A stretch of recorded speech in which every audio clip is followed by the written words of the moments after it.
غسل کرنے والوں کو چاہیے کہ پہلے گٹے تک دونوں ہاتھ دھوئیں، پھر استنجے کی جگہ دھوئیں۔ ہاتھ اور استنجے کی جگہ پر نجاست ہو تب بھی اور نہ ہو تب بھی، ہر حال میں ان دونوں کو پہلے دھونا چاہیے۔ پھر جہاں بدن پر نجاست لگی ہو پاک کریں، پھر وضو کریں۔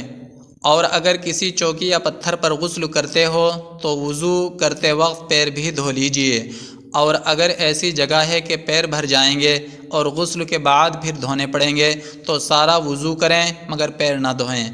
پھر وضو کے بعد 3 مرتبہ اپنے سر پر پانی ڈالیں، پھر 3 مرتبہ داہنے کندھے پر، پھر 3 مرتبہ بائیں کندھے پر پانی ڈالیں، ایسی طرح کہ سارے بدن پر پانی بہہ جائے۔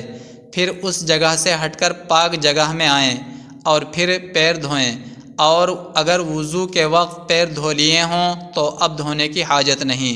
پہلے سارے بدن پر اچھی طرح ہاتھ پھیر لیں، تب پانی بہائیں تاکہ سب کہیں اچھی طرح پانی پہنچ جائے، کہیں سوکھا نہ رہے۔ غسل کا طریقہ جو ہم نے ابھی بیان کیا سنت کے موافق ہے۔ اس میں سے بعض چیزیں فرض ہیں کہ بے ان کے غسل درست نہیں ہوتا، آدمی ناپاک رہتا ہے، اور بعضی چیزیں سنت ہیں، ان کے کرنے سے ثواب ملتا ہے، اور اگر نہ کریں تو بھی غسل ہو جاتا ہے۔ فرض فقط 3 چیزیں ہیں۔ اول، اس طرح کلی کرنا کہ سارے منہ میں پانی پہنچ جائے۔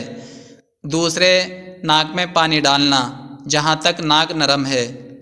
تیسرے، سارے بدن پر پانی پہنچانا۔ غسل کرتے وقت قبلے کی طرف کو منہ نہ کریں، اور پانی بہت زیادہ خرچ نہ کریں اور نہ بہت کم کہ اچھی طرح غسل نہ کر سکے، اور ایسی جگہ غسل کریں کہ اس کو کوئی نہ دیکھے، اور غسل کرتے وقت باتیں نہ کریں، اور غسل کے بعد کسی کپڑے سے اپنا بدن پوچھ ڈالیں، اور بدن ڈھکنے میں بہت جلدی کریں، یہاں تک کہ اگر وضو کرتے وقت پیر نہ دھوئے ہوں تو پہلے اپنا بدن ڈھکیں پھر دونوں پیر دھوئیں۔ اگر تنہائی کی جگہ ہو جہاں کوئی نہ دیکھ پائے تو ننگے ہو کر نہانا بھی درست ہے، چاہے کھڑے ہو کر نہائیں یا بیٹھ کر، لیکن بیٹھ کر نہانا بہتر ہے کیونکہ اس میں پردہ زیادہ ہے۔ اگر بدن بھر میں بال برابر بھی کوئی جگہ سوکھی رہ جائے گی تو غسل نہ ہوگا۔